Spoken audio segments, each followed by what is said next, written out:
El 17 de diciembre de 2010 en Túnez, la inmolación de un vendedor ambulante que fue despojado por la policía de sus mercancías y cuentas de ahorro dio inicio a un movimiento opositor en todo el territorio. Durante su agonía, miles de tunecios se alzaron en contra del gobierno por las malas condiciones a las que el país estaba siendo sometido. Esto causó un efecto dominó en el resto de las naciones árabes. En Siria ya surgía un sentimiento de rebelión contra el gobierno de Bashar al-Assad, quien es presidente de la República Árabe de Siria desde el 17 de julio del 2000. Las manifestaciones por parte de los ciudadanos comenzaron luego de que un grupo de 15 jóvenes fueran arrestados y torturados gravemente por demostrar su apoyo a la primavera árabe. Uno de estos jóvenes murió dada la severidad de la tortura. El gobierno además respondió a estas manifestaciones de manera violenta, matando a un gran número de civiles y apresando a otro gran número. En julio del 2011, desertores militares anunciaron la formación del Free Syrian Army, que significa el Ejército de Liberación Sirio, un grupo rebelde que pretendía derrocar al gobierno. De esta manera, Siria fue dirigiéndose hacia una guerra civil. No obstante, mientras las protestas en 2011 en su mayoría eran no sectarias, el conflicto armado escaló a diferentes divisiones sectarias. La mayoría del pueblo sirio son musulmanes suníes, pero el establecimiento de seguridad de Siria ha sido siempre dominado por miembros de la secta Alawi, a la cual pertenece Assad. La violencia aumentó y el país cayó en una guerra civil cuando se formaron brigadas rebeldes para combatir a las fuerzas gubernamentales por el control de las ciudades, pueblos y el campo. Los combates alcanzaron a la capital de Damasco y luego Alepo en 2012. Para junio del 2013, las Naciones Unidas sacaron un informe donde 90.000 personas habían sido asesinadas. Sin embargo, para agosto del 2015, la cifra aumentó a 250.000. Hoy en día, el conflicto ha expandido sus razones. Ya no se centra en aquellos a favor o en contra de Assad, dado que ha tomado matices donde se involucran las sectas presentes en el territorio sirio.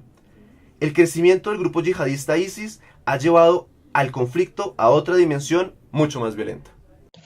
¿Qué ha pasado con el conflicto en Siria? ¿Qué ha sido de él? En septiembre de 2015, Rusia, aliado del régimen de Assad, inició una campaña de bombardeos aéreos contra grupos terroristas, entre ellos el Estado Islámico. Sin embargo, los rebeldes y Occidente acusan a Moscú de atacar sobre todo a grupos rebeldes moderados opuestos a Assad. Estos bombardeos ayudaron al régimen, que en ese momento estaba a punto de derrumbarse, a recuperar terreno. Casi un año después, en agosto de 2016, Turquía lanza la operación Escudo del Éufrates en Alepo contra dos grupos que considera terroristas, el Estado Islámico y los combatientes de las unidades de protección del pueblo kurdo, aliados de Washington en la lucha contra los yihadistas. El 5 de noviembre de 2016, la fuerza árabo-kurda, apoyada por Estados Unidos, lanza una gran ofensiva para recuperar Raqqa, capital de facto del Estado Islámico en Siria. Paralelamente, la ofensiva llevada a cabo contra Mosul, el feudo en Irak del Estado Islámico. Tras meses de intensa batalla, altos el fuego que duraron menos de 24 horas y más de 400.000 muertos, el 22 de diciembre de 2016, el régimen de Assad logró reconquistar la ciudad de Alepo, la mayor victoria del régimen desde el inicio de la guerra gracias al apoyo militar de sus aliados ruso e iraní. La Organización de Derechos Humanos reportó que en la batalla por recuperar la ciudad, el gobierno también utilizó armas químicas. El 30 de diciembre de 2016, un alto el fuego global entró en vigor, en virtud de un acuerdo cerrado bajo la égida de Rusia y Turquía, sin Estados Unidos. Tras la victoria del régimen en Alepo, una nueva alianza militar de grupos rebeldes se formó en el norte de Siria, con la intención de consolidar el control militar en la provincia de Idlib, al oeste de Alepo. El jueves 4 de abril del 2017, el mundo amaneció con la noticia de que 86 sirios, entre ellos 30 niños, murieron en un presunto ataque químico en la ciudad de Jamshedum, en la provincia de Idlib. Las imágenes desgarradoras de las víctimas de este terrible ataque dieron la vuelta al mundo, y la oposición y los líderes occidentales acusaron al régimen de Assad de utilizar armas químicas. Moscú y Damasco negaron dichas acusaciones. Esa semana, el presidente de Estados Unidos, Donald Trump, condenó los hechos y aseguró durante una reunión con el rey Abdullah de Jordania que tomaría responsabilidad sobre los hechos en Siria.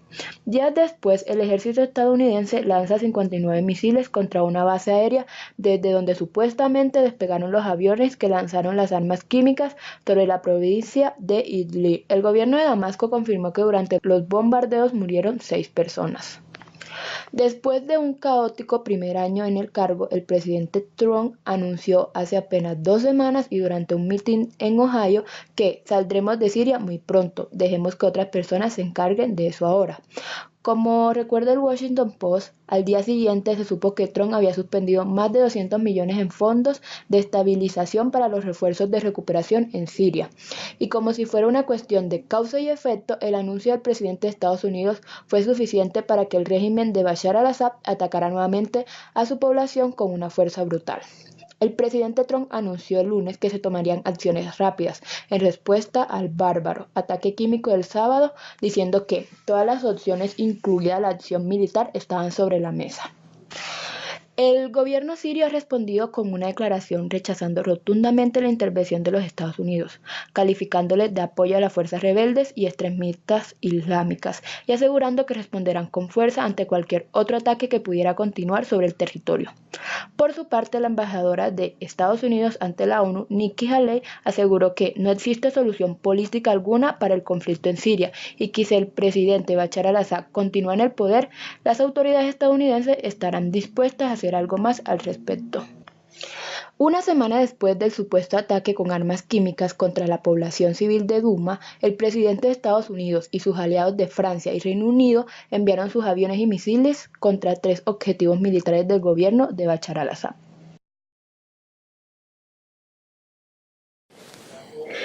Ahora, para hablar acerca de los actores más importantes dentro del conflicto, vamos a iniciar con Estados Unidos, en donde su intervención se centra en contener el poder de Rusia en el Medio Oriente, para así incrementar su poder económico y posicionamiento en la región como potencia militar.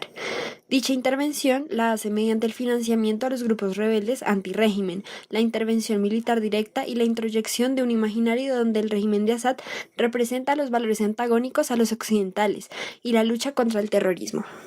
Además, es fundamental mencionar que el gobierno estadounidense tiene especial interés en apoderarse de los recursos económicos pertenecientes a Damasco en Siria, más concretamente de las zonas petrolíferas en ese territorio, por lo que la presencia de empresas estadounidenses es cada vez más posible. La potencia estadounidense presenta bases militares en varias zonas de la región, como en Qatar, Arabia Saudí, Bahrein, Kuwait, Omán, Emiratos Árabes Unidos, Jordania, Turquía, Irak e Israel, además de bases en el territorio sirio en Al-Taqba y Al-Tanaf. En la primera mencionada, Estados Unidos se encarga de entrenar, armar kurdos y formar las fuerzas de seguridad fronteriza. El mismo escenario se evidencia en Al-Tanaf, en donde los enfrentamientos con grupos armados son constantes, en tanto que cualquier amenaza identificada en una distancia de 55 kilómetros es atacada y destruida. En contraposición encontramos a Rusia, que se basa en la protección de sus 2 bases principales, Tartus y Khmeimim, así como sus contratos multimillonarios referentes al comercio y rutas comerciales de armas, gas natural y petróleo dentro de estos territorios.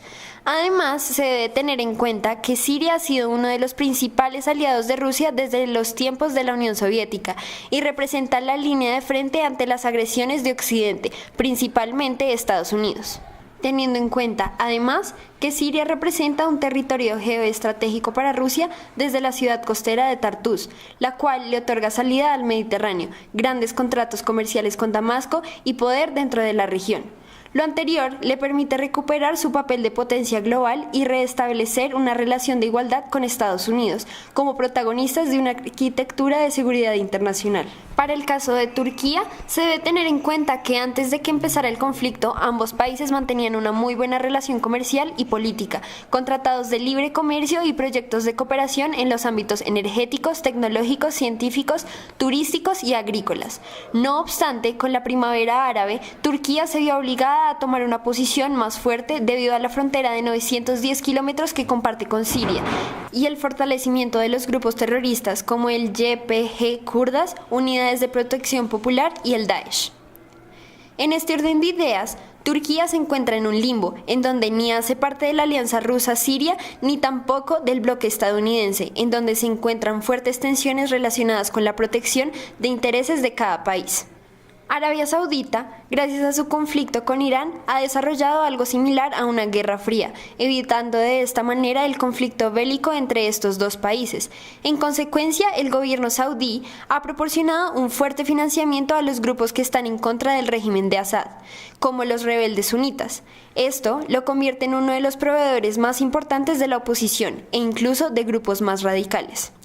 Este país, potencia en la región, fue parte de la coalición liderada por Estados Unidos para atacar a Daesh. Sin embargo, Irán acusó a Arabia Saudita de apoyar directamente a ese grupo terrorista y, de hecho, se calcula que miles de sauditas se sumaron a las filas del Daesh. Finalmente, el apoyo militar de Irán al gobierno sirio ha sido impulsado principalmente por intereses religiosos, económicos y geopolíticos, ya que gracias a esta alianza, Irán ha tenido acceso al Mediterráneo.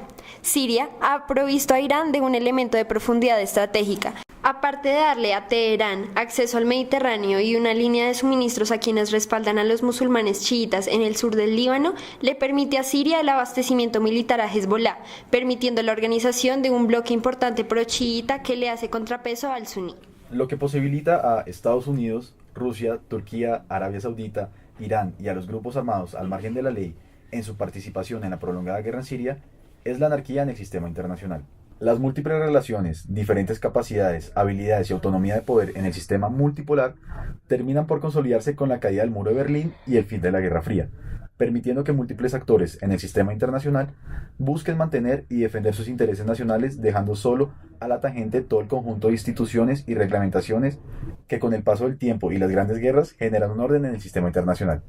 Esta problemática en Siria es el claro ejemplo de que en el sistema internacional siguen primando los intereses nacionales sobre el interés general y el presupuesto de poner tanto como primero y fin para lograr la seguridad, el bienestar y la supervivencia de los propios pueblos.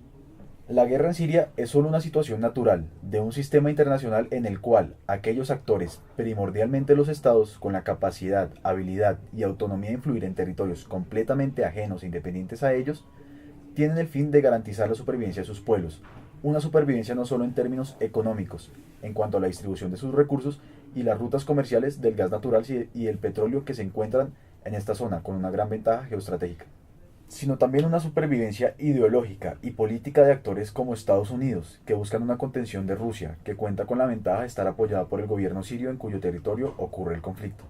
Esta contención de Estados Unidos lo que trata de bloquear es el completo posicionamiento de la gran potencia en Medio Oriente, próxima a su aliado Israel, donde podríamos evidenciar roces entre las potencias, ante altercados entre Israel y Siria, y la ventaja estratégica de esta zona para el transporte del gas natural y el petróleo, por lo que Rusia podría aumentar su poder económico y posicionamiento militar en el sistema internacional. Estamos ante un escenario similar a la Guerra Fría, donde dos bandos liderados por grandes potencias cuentan con aliados con una excelente posición geoestratégica en cuanto a las rutas comerciales y a la movilización de recursos en Medio Oriente, que se contraponen mediante la contención de ellos mismos para no permitir el completo posicionamiento y el control hegemónico del territorio. En conclusión, podemos afirmar que, primero, el interés nacional sobre el interés general. Podemos observar cómo cada uno de los actores involucrados, como Estados Unidos, Rusia, Irán y Turquía, están pensando constantemente en el interés nacional, sin importar ningún tipo de cooperación. Cada uno, por su interés económico o político, interviene de la manera que más les conviene. Esto ha llevado a que la guerra no haya podido culminar y que se sigan viendo constantes ataques entre dichos actores. Segundo, podemos observar cómo Estados Unidos sigue luchando por mantener o tener una imagen del hegemón. Podemos observar cómo en este conflicto, desde una perspectiva de contención de Estados Unidos hacia Rusia, con la excusa de acabar el Daesh o ayudar a acabar el conflicto, pero todo en un intento de que Rusia no continúe con un aliado estratégico y con una posición estratégica dentro del Medio Oriente, que lo fortalece tanto militar como económicamente. A la vez, el hecho de acabar con el Estado Islámico le seguiría dando una visión del hegemón, que acabó con la amenaza que acoge a todo el mundo. Sabiendo que estamos en un sistema multipolar y no existe un hegemón, Estados Unidos ha perpetuado diferentes intervenciones con la intención de verse como tal. Como tercera conclusión, podemos observar una decadencia del neoliberalismo. El institucionalismo neoliberal se muestra en una gran decadencia. Ejemplo de esto es la incapacidad de la ONU para frenar el conflicto. Las soluciones que ha propuesto, como sanciones económicas y algunas intervenciones que ha realizado, no han funcionado al encontrarse con los intereses nacionales de los miembros permanentes del Consejo de Seguridad. No es el único conflicto que no ha podido ponerle fin. Asimismo, tampoco ha logrado evitar distintas intervenciones violentas que se han llevado a cabo en Oriente Medio. De esta manera, sigue mostrando que ha sido incapaz de lograr su objetivo principal, mantener la paz y la seguridad mundial. Cuarto, el equilibrio de poder. El conflicto en Siria también se puede analizar desde la dinámica del equilibrio de poder, pues tanto Rusia como Estados Unidos buscan intervenir con sus aliados de manera que ninguno de los dos tenga ventaja de la posición estratégica que tiene Siria. Además, como se mencionó anteriormente, los dos se están conteniendo y así permitiendo que ninguno tenga plena ventaja sobre los recursos y factores económicos que se manejan en el trasfondo del conflicto. Dentro de este sistema multipolar, Rusia busca intervenir para mostrarse como uno de los actores más influyentes dentro del sistema, con un discurso apoyando a al-Assad en favor de la soberanía nacional, intentando establecer un equilibrio dentro de la zona, ya que Estados Unidos estaba tomando una gran ventaja dentro de Medio Oriente. Finalmente, la anarquía madura no permite soluciones. Como lo dijimos anteriormente, nos encontramos en un sistema multipolar y con decadencia de las instituciones internacionales. Esto, sumado con la anarquía en la que vive el sistema, no permite una solución eficaz de los conflictos. La multipolaridad en que se encuentra el sistema permite la intervención de muchos actores que complican la solución del conflicto. El Estado Islámico, Hezbollah, la Unidad de Protección Kurda, sumados a los diferentes estados, complica la situación del conflicto.